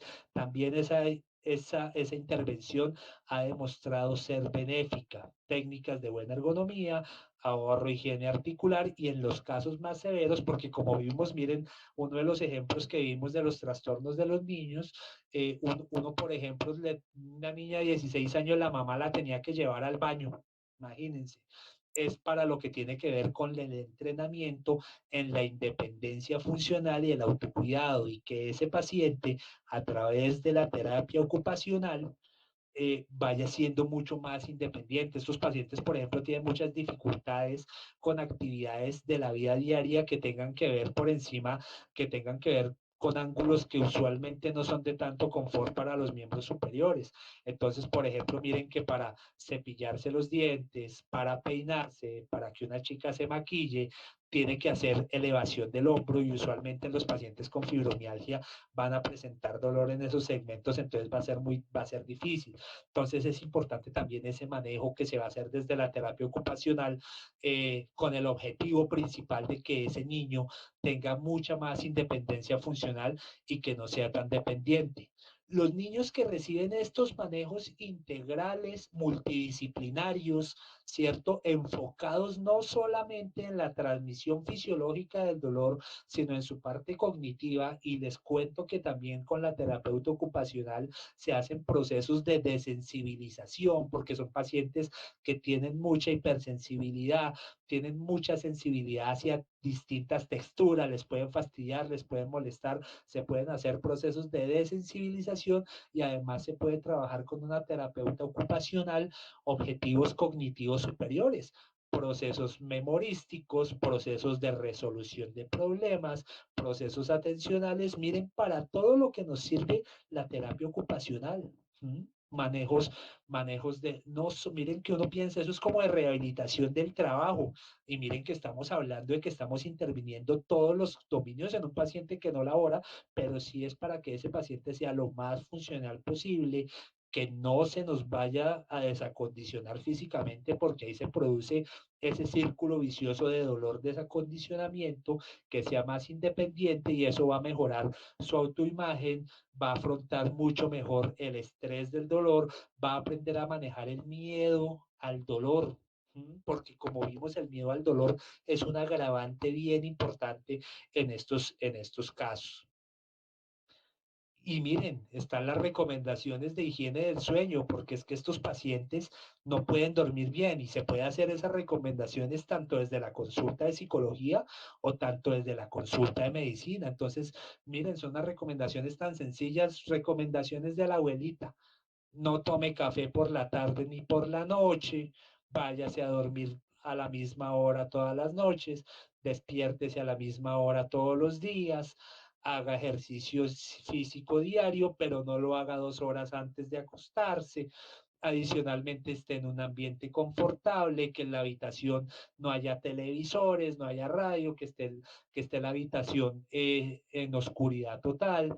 Miren que el niño, aquí es quitarlo del colecho, que duerma con el papá o que duerma con la mamá, ya en estos pacientes no es lo indicado, va a generar más dependencia funcional, entonces que el niño duerma en su propia cama, nada de televisor, radio, teléfono dentro de la habitación a la hora de dormir, a dormir es a dormir, y que adicionalmente haya, luego de que el niño se despierte, se haga una estimulación de baja intensidad, no poner al niño a hacer la actividad del día a día de una, porque eso también va a ser un estrés para el niño. Entonces, miren, son recomendaciones muy sencillas y que van a mejorar la calidad de vida de estos pacientes, porque ustedes, yo creo que ya se han dado cuenta estudiando medicina los efectos de cuando uno trasnocha, ¿cierto? Que uno trasnocha es estudiando, y eso y cómo está uno al otro día, y uno al otro día está vuelto nada.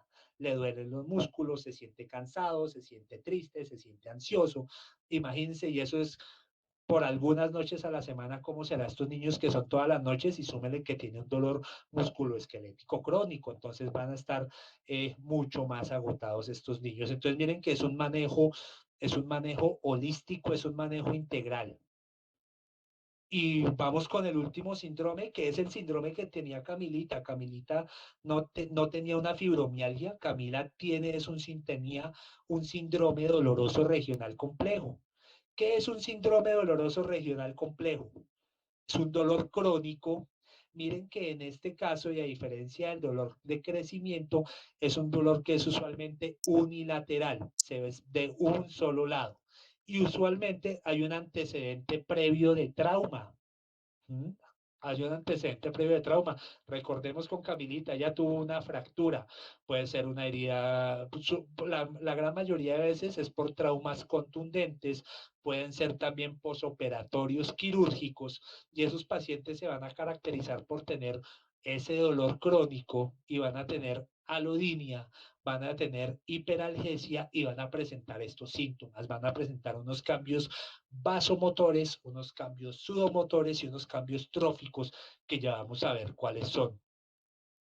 Entonces miren que el niño usualmente, estos niños con un síndrome doloroso regional complejo que se pensaba que era únicamente también una condición que le daba a los adultos, pero a los niños también les da, usualmente el niño le va a describir a uno el dolor como un dolor como neuropático, ¿cierto? Miren, si ustedes miran ahí, sensación de quemazón, sensación eléctrica, sensación de retorcimiento, unas parestesias dolorosas, que adicionalmente van al examen físico, miren que va a haber alteraciones a nivel de la temperatura de la piel, puede haber inflamación, puede haber presencia de patrones moteados o de moraditos alrededor del segmento que está doliendo, ¿cierto? Miren que esto ocurre luego de que uno pensó de que ya la lesión inicial hubiera mejorado y comienzan a presentarse estos síntomas así.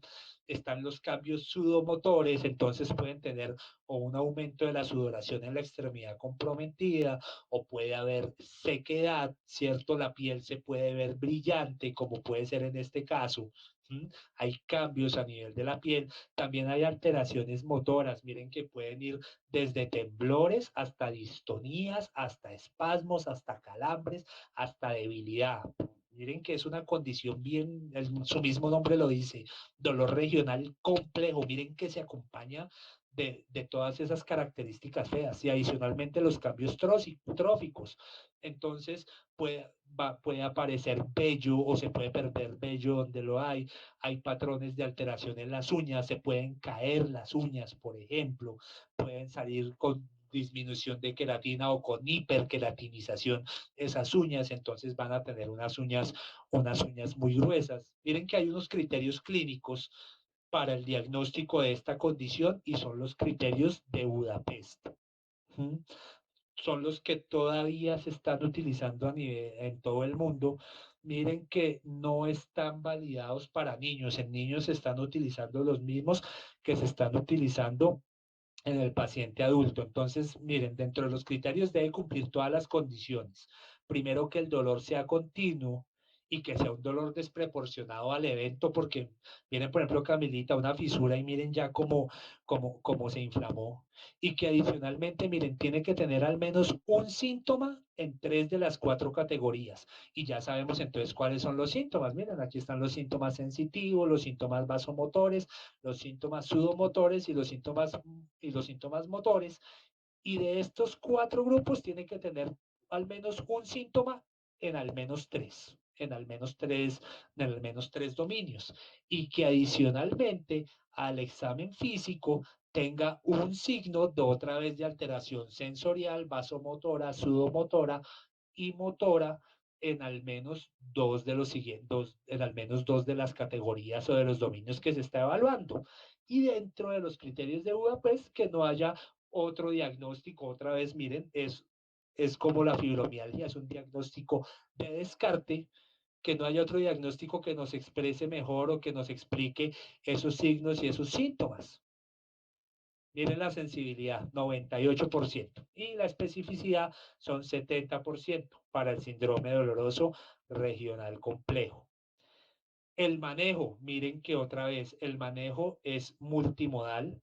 Si nos vamos a la fisiopatología del síndrome doloroso regional complejo es similar a la fisiopatología de la fibromialgia, pero adicionalmente va a comprometer alteraciones a nivel de las terminales nerviosas. ¿Por qué? Porque hubo un trauma, hubo procesos inflamatorios. Secundarios a ese trauma y puede haber procesos como si hubiera una reinervación, como si hubiera habido o coexistido con una lesión nerviosa, pese a que en muchos casos del síndrome doloroso regional complejo, en muchos no hubo alguna lesión nerviosa, pero se comporta como un dolor neuropático. Entonces miren que las aristas del tratamiento también son varias. Miren que no es una sola modalidad de manejo, tiene que ser un manejo multimodal. Miren que dentro del punto de vista farmacológico está la vitamina C, los bifosfonatos, que ya habíamos hablado que el bifosfonato está contraindicado en población pediátrica, se podría utilizar en niños mayores de 16 años como coadyuvante en el manejo de ese dolor. Miren que tenemos los antiinflamatorios no esteroideos, lo que tiene que ver con la gabapentina, los inhibidores de la recaptación de serotonina. Miren que aquí los opioides está de último, lo mismo, también pese a que estos pacientes presentan un dolor intenso, estas son excepciones que se salen de la regla de la Organización Mundial de la Salud. Realmente en estos casos los opioides ya casi ni se utilizan porque son más los efectos secundarios que producen que realmente el manejo, el beneficio que va a ocasionar sobre el paciente. Y miren, aquí entran otra vez todo lo que tiene que ver con la parte física y fisiológica, con todos los otros dominios que engloban el dolor. Está la desensibilización, que ya hablamos que lo puede hacer terapia ocupacional o terapia física, manejo de discriminación táctil, miren que también a ellos les sirve la hidroterapia. Ellos muchas veces ni siquiera toca meterlos a una piscina, sino muchos laboratorios, muchos gimnasios de terapia física tienen tanques, tienen el tanque de Hoover y en ese tanque es el agua expulsada como en un remolino y el paciente simplemente introduce la extremidad comprometida ahí. Adicionalmente, miren, está el Mirror Box. El Mirror Box es una caja con un espejo y esa caja con ese espejo se maneja como los pacientes que tuvieron una amputación y que tienen un síndrome fantasma doloroso.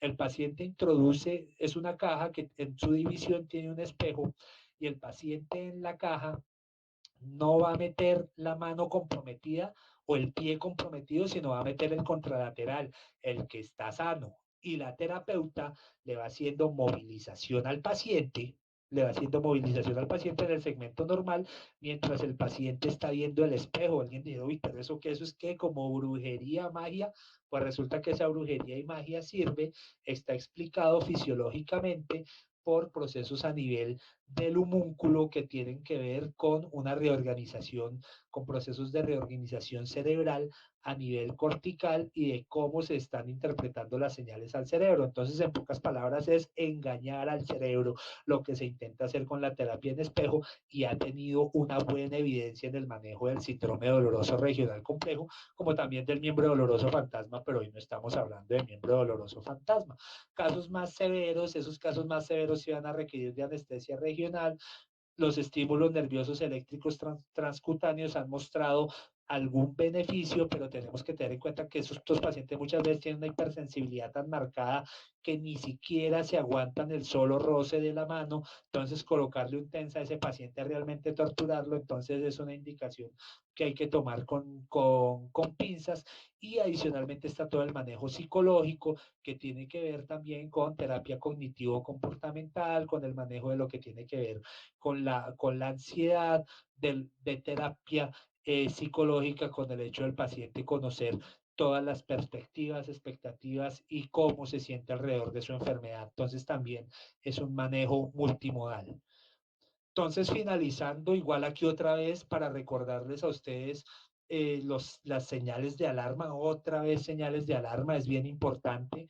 Está la artralgia, que haya rubor, calor o edema, que haya rigidez matutina, que haya, pues que la radiografía esté anormal, que el dolor esté siendo al descanso y que se alivie por la actividad, que el dolor empeore con el masaje, que no mejore con los analgésicos, que haya una hipersensibilidad ósea, que haya pérdida de peso o que haya que alguno de los resultados paraclínicos nos salga normal, que ese paciente salga con leucocitosis o que ese paciente tenga anemia o trombocitopenia o que las tenga todas con reactantes de fase aguda positivos, pues esos pacientes requieren muchas veces pues más paraclínicos para mirar que esta vez sí está pasando algo, ya no es un dolor de desorden primaria, dolor de desorden primario, ya sabemos entonces cuáles son esos signos de alarma. Entonces, en cuanto a las conclusiones, y si ustedes se dan cuenta, el dolor primario musculoesquelético es un reto, es una condición difícil, porque estamos hablando de condiciones de descarte. No es confirmar una cosa, sino descartar como 50. Pero miren que hay unas claves técnicas, hay unas claves que nos pueden ayudar y ya si uno sabe cómo son esos patrones, miren que ya uno se podría orientar mejor. Segunda conclusión importante, no todos son pastas, no todos son píldoras, no todos son medicamentos. Aquí se requiere de un manejo multimodal, de un manejo multifactorial, ¿cierto? Un manejo multidimensional. Entonces, por eso es importante conocer esa definición de la multidimensionalidad del dolor, no solamente intervenir lo que tiene que ver con la fisiología de la transmisión del dolor, sino con los aspectos cognitivos, actitudinales, comportamentales de nuestros pacientes y más si estamos hablando de un niño. Y miren que es importante el reconocimiento temprano de estas condiciones. Ya vimos que mejora el pronóstico, ya vimos que si llegan adultos estos pacientes, pese a que estamos hablando de dolores crónicos, quizás ya la enfermedad esté o la condición esté en una menor severidad, ese paciente va a ser más independiente, ese paciente va a saber afrontar mejor, pero lo que pasa y lo triste es que uno ve del día a día es que estos niños van de consultorio en consultorio hasta que alguien por fin les pone cuidado y quizás ya cuando se les pone cuidado es muy tarde. No todos los tienen que remitir al médico rehabilitador, que nosotros somos los que más manejamos estos casos. Ustedes pueden hacer un manejo, una aproximación inicial, descartarlo de buena manera. Ya cuando nos llegan, y a mí también muchas veces me llegan pacientes ya remitidos del médico general con todo el manejo, ya con todo el manejo han estado mejorando. Miren que, por ejemplo, en el caso de Camilita ya se manejó con un énfasis multidimensional y nos fue muy bien con Camilita. Entonces la pregunta al final, si Camilita era feliz, miren a Camila haciendo un gol prácticamente maradoniano, mírenla, ya volvió a jugar fútbol, ¿cierto? Miren, ahí en ese gol se sacó como a 5 y ahí se chocó las manos duro con las compañeras Camilita.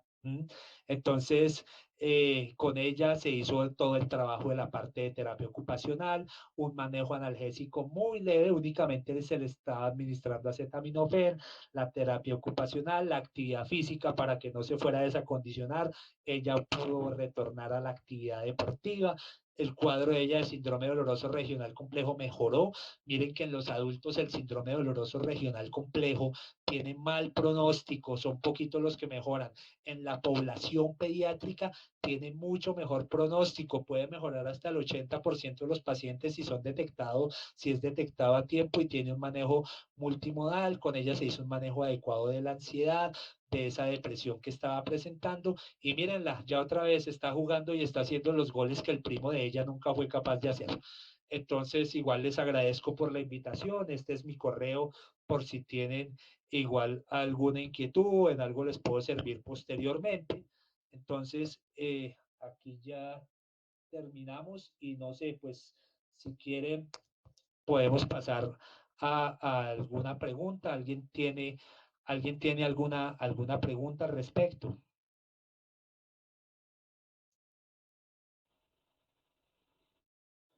De acá hay recordaciones, está, preguntas por el chat, dudas, listo. ¿Alguien tiene alguna duda, alguna pregunta o quedó todo claro?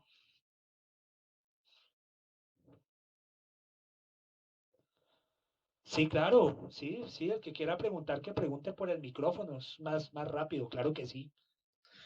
Buenas tardes, doctor. Pues primero, muchísimas gracias por compartir esto porque veo que tiene un componente tanto profesional como personal inmenso. Entonces, de verdad es muy agradable eso. Doc, yo tengo una duda. ¿Hay algún tipo de terapia no farmacológica que haya mostrado buena evidencia, pues además de la terapia en espejo, especialmente en niños? Me refiero haciendo un símil como en los ancianos el tai chi para problemas de ortostatismo y para prevención de caídas.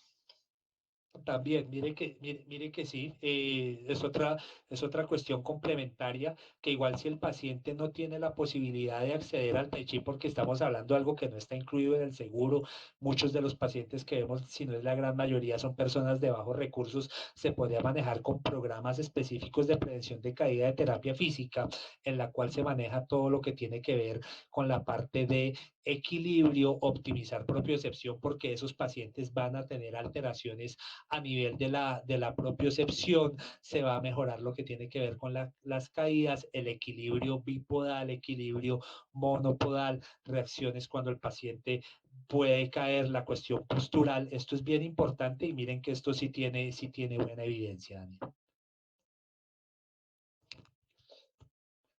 Ah, en qué pena, o sea, la pregunta también va de pronto en los niños, ¿hay alguna otra terapia en este sentido? O no sé si llamarlo terapia, pero alguna otra medida, no sé, por ejemplo, como karate o alguna cosa así.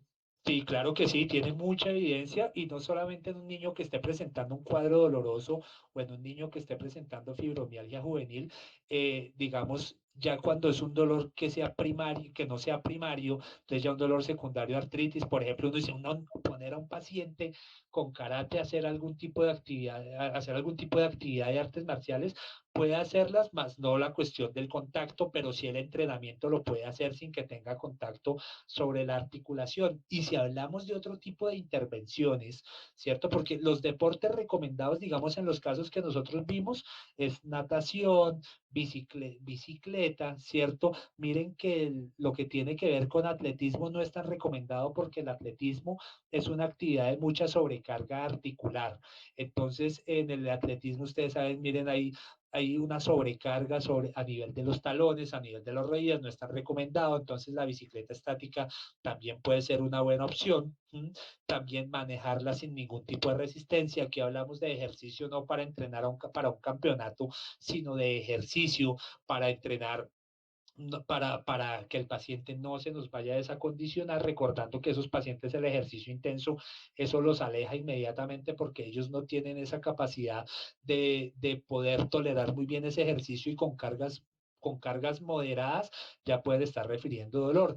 Y adicionalmente, y pese a que no están dentro de las intervenciones que colocamos de los artículos de las referencias bibliográficas que yo les coloqué ahí, también miren que lo que tiene que ver con videojuegos y ya se está manejando la rehabilitación virtual. No sé si ustedes alcanzaron a ver algo con la doctora Doris allá en el OMI, en el cual, por ejemplo, la plataforma Wii, hay unos estudios ya en la literatura muy interesantes con lo que tiene que ver con el Wii Fit, con programas específicos de manejo de equilibrio, de manejo de control postural, tanto el Wii como el Kinect también han demostrado sus beneficios en este tipo de niños de cuadros dolorosos en quienes se quiera evitar el desacondicionamiento físico. Entonces, mire que hay muchas alternativas, ¿sí?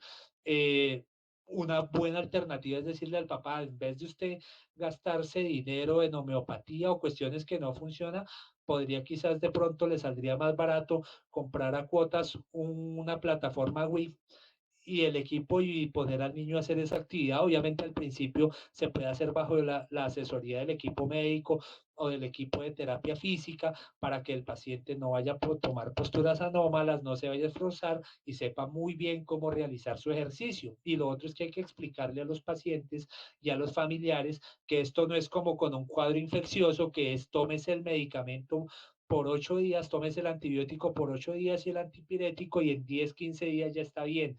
Hay que explicarles que estos son tratamientos crónicos, que el dolor crónico es difícil de manejar, que muchas veces los síntomas van a persistir en el tiempo, que muchas veces se requiere de tratamiento 3, 6, 9 meses o muchas veces de tratamiento permanente y hay que explicarle al paciente y la educación ahí es vital, hay que explicarle al paciente que, no, entonces ya como se me pasó el dolor no tengo que hacer actividad física.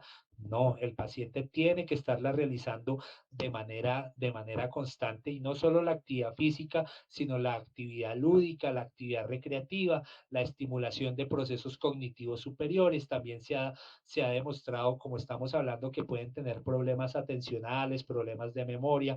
Entonces, hacer todo lo que tiene que ver con juegos de mesa que tengan que ver con memoria, con concentración, el sudoku, por ejemplo, llenar crucigramas, todas esas actividades cognitivas que a muchos muchachos de hoy no les interesan, pueden ser también una buena alternativa. Mire que uno va agarrando de muchos lados y muchas veces ni siquiera son cuestiones que tengan que ver con el sistema de salud, sino también de las recomendaciones para ese manejo en casa.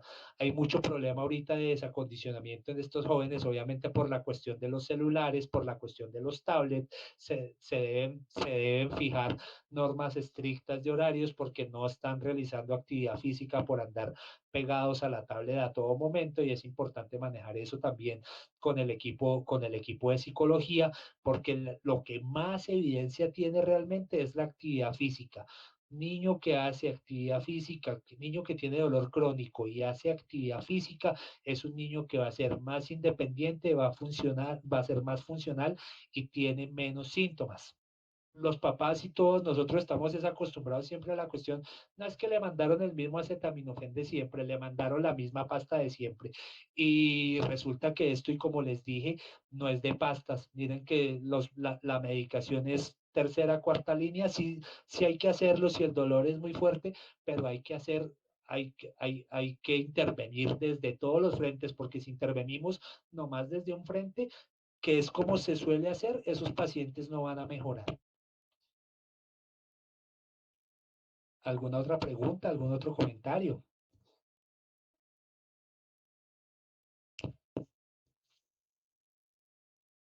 No, bueno, siendo así, son las 6 de la tarde y con mucho gusto, Daniel, igual con mucho gusto para todos, igual estamos en contacto y con mucho gusto en todo lo que yo les pueda colaborar.